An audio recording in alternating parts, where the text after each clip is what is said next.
ده انت حمار وغبي. حمار؟ هتفضل طول عمرك حمار وما بتفهمش اي حاجه. انا زهقت من العيشه دي ومن كل اللي في البيت ده. انا لازم انتحر. بس المشكله دلوقتي لو انا انتحرت ممكن اموت. بس انا لازم اروح الجيم عشان لو حد جه يضربني تاني اضربه. دلوقتي انا هكسب وقتي ولازم ابدا افوق.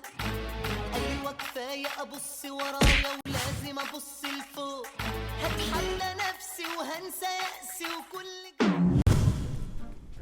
انت بتخبطني، انت عبطه، ده انت ليه تكسونا النهارده.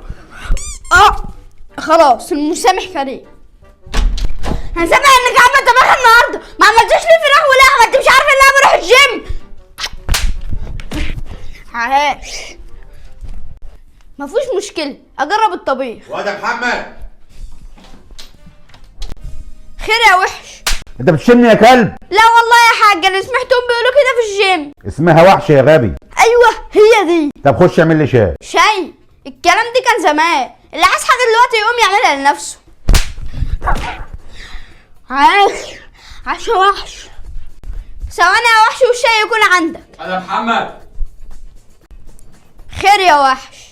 روح هات لي ميه. ميه؟ انت عبيط، اللي عايز حاجه يقوم يجيبها لنفسه، مش شايف الفورمه ولا ايه؟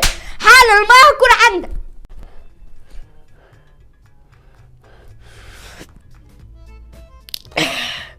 قوي، انا قوي، بمسك اي حاجه بتتكسر. خد ياض تعالى.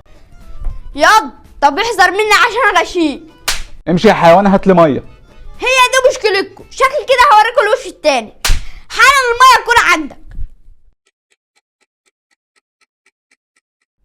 هات يا حاج 2000 جنيه. ليه ان شاء الله؟ هو انت مش ملاحظ ان ابنك بقى فورمه؟ هجيب بروتين عشان اتغذى. يلا تمشي من هنا. ياض انا اعمل حساب انك ابويا وعدها المره دي، بس المره الجايه. عاش عاش يا وحش. الظاهر انك لسه ما تعرفش الوش التاني. الوش التاني